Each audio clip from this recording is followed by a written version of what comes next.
experience where two have truly become one. God is at the center of us, our purpose and vision in His love. We dedicate our today, tomorrow, and always to You, our King. Bless and let there be love in our home. The marriage experience ordained by You alone. The marriage experience.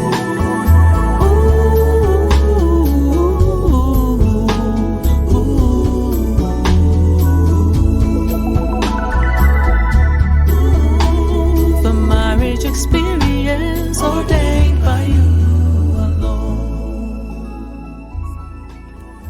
Welcome to the Marriage Experience program with Ayo Kunle and Boston A. Santos, where they explore what it means to cultivate a God-centric marriage, delivering realistic and biblical wisdom, pointers, and insights from couples and individuals on the marriage journey. Join them today as they share some insights. Hello and welcome to today's episode of the Marriage Experience program. As always, it's our delight and privilege to walk with you in building a godly, thriving, and influential marriage, which then leads on, of course, to an impactful family life. Yes, welcome to this week's episode. And as ever, it's our pleasure to be here to spend these few minutes with you talking about foundational biblical principles to help us, all of us, couples, nurture God's God-honoring marriages that make a difference in the world. And we're still on the dynamics of Christian family. Last week, we looked at shared parenting, and today we're looking at navigating parenting styles. We all know that parenting can be one of the most rewarding yet challenging aspects of marriage, and it often highlights the differences in parenting approaches between spouses. Yes, so these differences are natural as parents come from unique backgrounds, and they are shaped by their own upbringing, the experiences they've had, and even their personalities as well. But when left unresolved, these changes can then lead to tension in marriage and confusion for the children.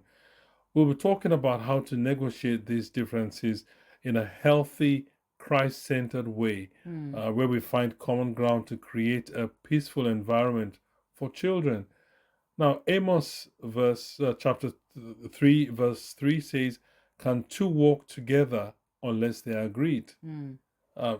In standard English, it means two cannot walk together unless they are agreed. It's important for parents to recognize that they bring their own background, their personality, and values to parenting. And it's common to have differences in approach. So one parent has been brought up in a particular way. Of course, that usually they would then tend to see that way as the way to go, and the other in another way. However, with grace and open communication, as we've always mentioned, couples can then address these differences in a way that strengthens both their marriages and their families. I mean, of course, different parenting styles fall along a spectrum of permissiveness, discipline, emotional support, and structure. And now let's just look at a few, what we have seen to be the common parenting styles. We have the permissive parenting, which are those people who are lenient and they allow their children significant freedom. They often have few rules or boundaries. And this type of parenting focuses on developing a close relationship, but they may struggle with enforcing discipline. And there's authoritative parenting. And this is a more balanced approach where parents set clear boundaries and also provide emotional support. This style is often seen as effective because it combines discipline with nurturing, promoting independence, and still enforcing structure. And I think that is absolutely vital here, because being authoritative means, yeah, okay, you're ensuring that there's discipline, but at the same time, you're also creating room for growth. Yes. Yeah. And then there is the authoritarian parenting, which I believe, I mean, from to a large degree, many of us would understand, which is strict and rule focused with high expectations of obedience and little room for flexibility. This style, it tends to create a structured environment, but it can also lack emotional warmth or the flexibility that a child's growth needs. And then there's the uninvolved parenting. Remember, the scripture says a child that is left to his own will bring shame to the mother. This particular style of parenting has minimal engagement or involvement in the child's life, and the parents provide little guidance or nurturing. This style leaves the child feeling neglected and lacking direction. And of course, that style is what people refer today as being absent. Yeah, an absentee parent. So both parents may adopt different styles because of how each of them was raised. One may adopt the authoritative lifestyle, whilst they one may say they do that because they believe in a structured yet supportive environment, while the other may then lead towards permissiveness because they want to give the children the freedom they didn't have whilst growing up. That's what you tend to see in a lot of homes, where one wants to have the boundaries, wants to set the rules, and just give the children that discipline that would help them to grow in a certain way, whilst the other ones wants to pamper them and just wants them to be free and have everything that they want. And of course, when you're referring to that second example, that's usually because that parent is usually seen as the good parent because they allow the children to do what they want to do. So if not managed properly, these differences could cause conflicts, but with understanding, they actually could be a source of strength. As Christian parents, our overall goal is to raise children rooted in faith, equipped with biblical principles, and then nurtured in a Christ-centered environment. And that really is everything we've been talking about in a nutshell. Now, the Bible provides a balanced approach to parenting, which includes both discipline and love.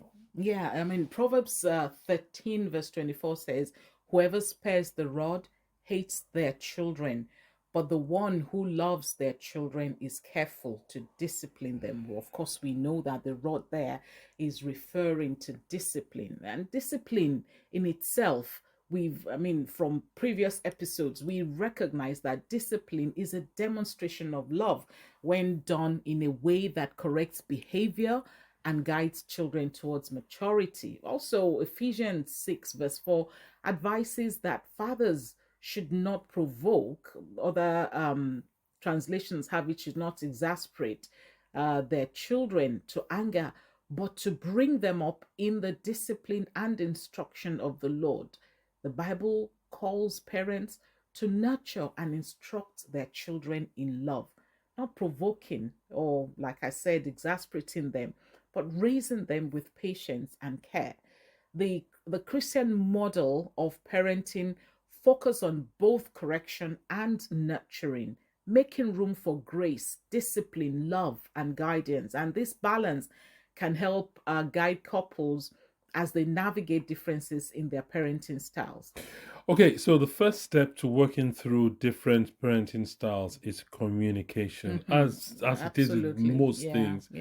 Couples must make room to discuss their parenting styles openly, sharing why they feel strongly about certain approaches and listening to each other's perspectives without judgment. You want to ask questions. What values or beliefs are driving your spouse's parenting choices? Do they stem from their upbringing, personal convictions, or concerns about the child's well-being, when you understand the why behind their style, you'll be better equipped then to find a middle ground somewhere. We were talking about that earlier on regarding our own parenting styles. We both grew up in similar circumstances, like similar home circumstances, and so we kind of had an almost identical idea of parenting, which we adopted in our home when our boys were growing up. And it was a cross between authoritative, Yes. and permissiveness of the other one. But then, I mean, we weren't perfect parents, but we did the best that we knew at that point in time. Now, just like you said, in our case, we grew up in a pretty similar background, but then we also need to recognize that our spouse's parenting approach may not necessarily be wrong, just different. Absolutely. So in our case, it was very similar, so we understood each other's style. But if you have a spouse who's come from a completely different background, it doesn't make them wrong, it just makes them different. And it's important to talk about it so That's that right. you understand where each other is each of you is coming from. Yeah. So by acknowledging each other's feelings and each other's points of view, you can reduce defensiveness and increase cooperation, of course. And you do that by ensuring you've got good communication. I mean, it's important to recognize that every parent has their strengths and weaknesses, and in a partnership, these strengths should complement one another. You try and find ways for common ground by setting consistent boundaries while also showing grace and flexibility. If one spouse is strong at creating structure and discipline, and the other is naturally nurturing, those roles can balance out to create a well-rounded environment for the children. Together, you can ensure the children experience both security and emotional support. Sometimes parents have strong convictions about specific issues, whether it's bedtime routines, discipline methods, or educational choices. Couples should respect each other's boundaries and make concessions without forcing the other to abandon the beliefs they held dear. The marriage experience. You're listening to the Marriage Experience program with Ayo Kunle and Bosede Santos. Okay, so parents should have regular conversations about each other's parenting philosophies, about each other's expectations and areas of concern. Encouraging open dialogue where both parents can express how they feel without judgment is one of the things you want to aim for. You also want to recognize the value that each parenting style brings. One might excel in discipline, while the other in strong, maybe better in nurturing, for example. Now, respecting these differences helps form a more balanced approach. You want to pray together for discernment on how to raise your children. Seek God's guidance in balancing discipline, instruction, and love. Remember what James 1:5 says, if any of you lacks wisdom, let him ask of God, him or her, of course, ask of God, who gives generously to all without reproach, and it will be given unto him. That is a promise. So you want to develop a unified parenting strategy that reflects both parents' strengths. If one parent is stricter and the other is more lenient, then there's a way in which you can work together to ensure that the mosaic of your parenting comes together, to form a very beautiful picture. I even believe that the different styles could be employed at different times. That's right. Different seasons. It's a dynamic. Different Yes. seasons of the children's lives. One would be more useful to parenting the children at different times in their lives, and children will bloom when parents unite in their approach, having had a conversation about what they're going to do and how they're going to do it. And like I just said, one style may not apply to the child or to the children throughout the times that parents are able to nurture them and to parent them. So you might need to go back and forth between the different styles, of course, reducing the authoritarian as much as possible, because you want to create an atmosphere where children can actually thrive and feel loved and supported and regarded. Even when differences exist, like we said last week, it's important to present a consistent front to the children. When children sense division between parents, it can create confusion and insecurity, leading them to test boundaries or play one parent against the other. Parents should agree on major rules and expectations for their children, including discipline, responsibilities, or rewards. And by creating that clear, united plan, children will know what their parents expect of them and understand the consequences for their actions as well. And if one parent decides on something, the other should back them up in front of the children, even if they disagree. And when they address any or when this happens, then they can go back to address whatever disagreements that they may have in private away from the children, in order to prevent confusion or to undermine anyone's authority. That's very true. Now, disagreements over parenting can lead to conflict, but conflict doesn't have to be destructive. Absolutely. Conflict doesn't necessarily mean it's a war. We can disagree to agree to disagree. Now, when handled in a Christ-centered way, it can and should lead to growth and deeper understanding. Before dealing with any parenting disagreement, pray together, asking for God's wisdom and guidance. We can't overemphasize that. That's right. The Bible encourages us to seek wisdom, just like we read in James chapter 1 verse 5 earlier on. Now, compromising is about finding a middle ground, which in with regards to parenting, parents have to actually come to this point where they compromise on, especially if they have different views regarding their parenting styles. It's this about finding a middle ground, and both parents can actually accept and benefit from each other's viewpoints and maintaining mutual respect at the same time. It's not a matter of it's my way or the highway. Try and arrive at a point, like we did say, a mixture of the different styles is invaluable, even in bringing these children up. And they should come, their parents really should come to an agreement that honors their values and the well-being of their children. Look for solutions that allow both perspectives to be represented in a way that benefits the child. And if conflicts over parenting styles become persistent or deeply divisive, it may help to involve a trusted Christian mentor, pastor, or a counselor.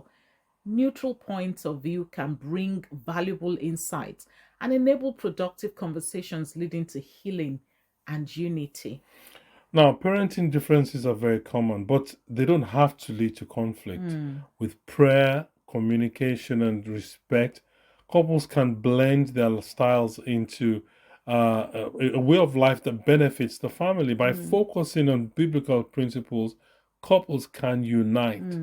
Now, God calls us to be to both nurture and discipline, reflecting His loving correction and grace. Open communication, and a willingness to compromise. That's important. Are essential. That's very important. It is. You may have very good communication, but when you say you're standing your ground, but I can't be pushed around. Well, the point is, if you've come from different backgrounds, you're two different human beings, then certainly you're going to have, different views on many issues.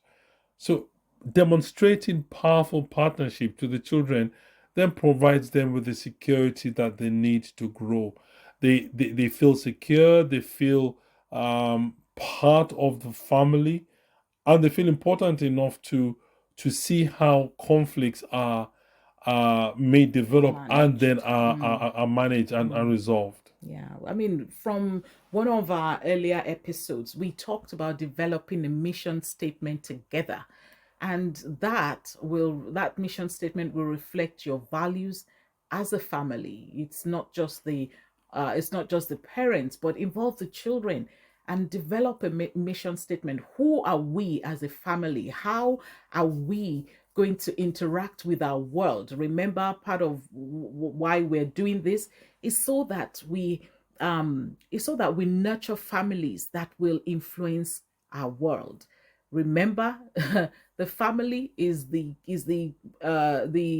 or what's it called now? Is the smallest the smallest unit of a nation. Yeah. So we need to be intentional about how our families will influence. Our families will affect the entire nation. Now, creating this mission statement would help to clarify your parenting goals and align both of your efforts. Set aside regular time as well to discuss how your parenting styles are working. If you need to make adjustments when necessary, make the adjustments and celebrate areas where you found common ground. Make it a habit to pray together for your children. And with your children as well. Yeah. Pray for your children and with your children. You are their first pastors. You are their first mentors. You are their first everything. And God would show you things. Remember when the angel came to Mary, the angel told Mary who Jesus was going to be. So your God will always show you who your children are, and then it's now your responsibility in the place of prayer. It's still part of raising them up and parenting them. It's now your part to pray those things that the Lord is revealing to you. It's your part to pray them into being.